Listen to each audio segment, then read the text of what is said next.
Hello, and welcome to a new update on the Trump tariffs. Today, we will be covering the recent agreements with Mexico and Canada, the tariffs against China that have gone into effect, and the threat of tariffs against the European Union. Let's start with the developments concerning Canada and Mexico. On Saturday, February 1st, President Trump declared a national emergency under the IEEPA due to the extraordinary threat posed by illegal migrants and drugs. This resulted in a 25% tariff against Canada and Mexico, scheduled to go into effect on Tuesday, February 4th. However, a last-minute agreement was reached between the United States, Mexico, and Canada, leading to the postponement of the tariffs for 30 days. Both Canada and Mexico agreed to boost border enforcements as part of the agreement. Canada pledged to implement a $1.3 billion border plan with 10,000 workers to stop the flow of fentanyl. They also committed to appointing a fentanyl zonal to lead a joint strike force with the U.S. to combat fentanyl and money laundering.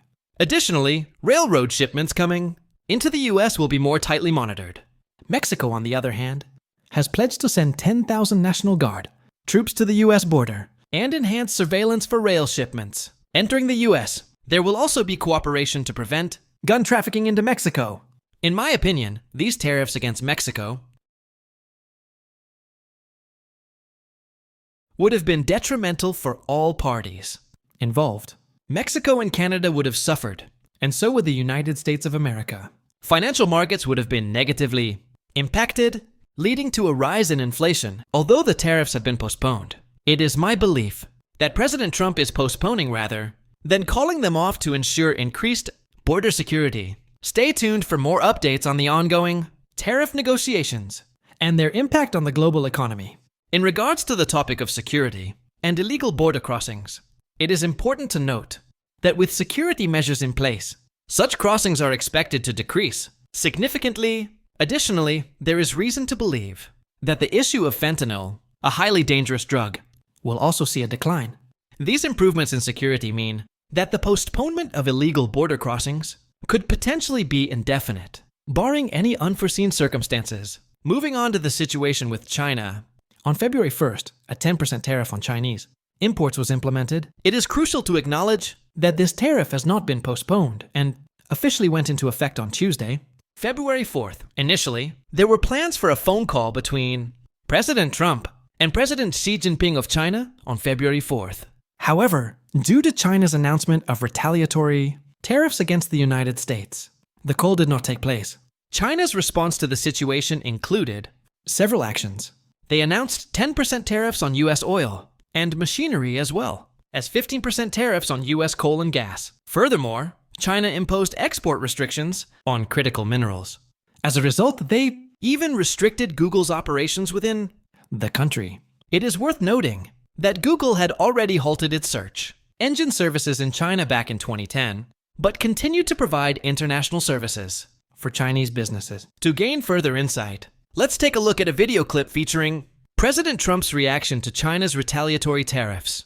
When asked about his response, President Trump confidently stated, "That's fine, it's fine. We're going to do very well against China and against everybody else." It is evident that President Trump believes the situation with China will only intensify. However, it is important to remember that China is not the United States' largest trading partner. It is Mexico and Canada. This realization is significant, as it emphasizes the need for a comprehensive approach to global trade relations. Many individuals, not only myself, have expressed skepticism regarding the implementation of a 25% universal tariff, particularly on our top trading partners. Such a substantial tariff seemed illogical and was widely regarded as a negotiating tactic, as predicted by several experts. In conclusion, the current situation with China is expected to escalate, according to President Trump's response to their retaliatory tariffs. Nonetheless, it is crucial to recognize that China is not our primary trading partner. Instead, Mexico and Canada hold that distinction. This understanding reinforces the idea that a 25% tariff on our largest trading partners is impractical, and lends further support to the notion that it was employed as a negotiating strategy, as many had anticipated. President Trump has made it clear that he is not afraid to impose tariffs on the European Union he has expressed his frustration with the EU's trade practices, claiming that they have taken advantage of the United States. In fact, the US has a trade deficit of over $300 billion with the EU, a significant imbalance that has been widening over time. The president's threat of tariffs has put the EU on edge, as they export more goods to the US than they import. This has raised concerns about which countries within the EU will be impacted the most by these potential tariffs.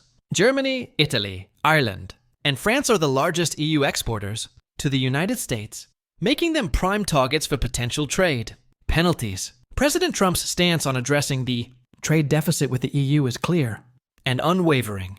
His determination to rectify what he perceives as unfair trade practices is evident in his willingness to impose tariffs on European imports.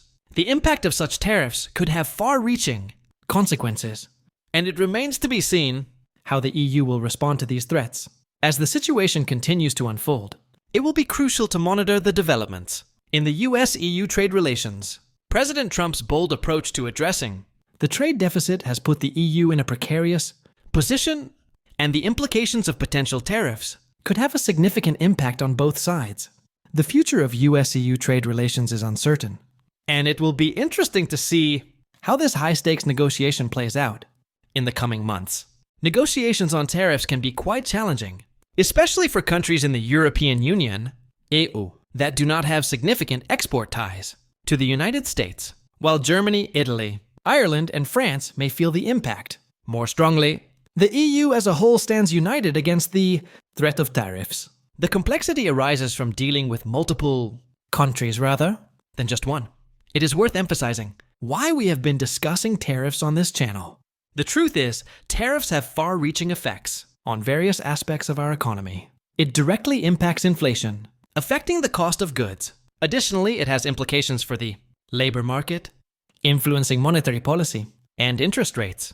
These, in turn, have an impact on the housing market. And, as we witnessed on Monday morning, even the stock market. It is evident that this topic is deeply interconnected with the pressing issue of the debt crisis. From my perspective, it seems that we are approaching a conclusion to the bulk of the tariff situation. While some may argue that China has only just begun to be affected, I believe that the drama surrounding tariffs with Canada, Mexico, and even the EU, including the 10% universal tariffs, is largely dissipating. However, please feel free to share your thoughts and opinions on the matter. Remember to subscribe to stay updated. And thank you for your ongoing support. Have a fantastic day and take care.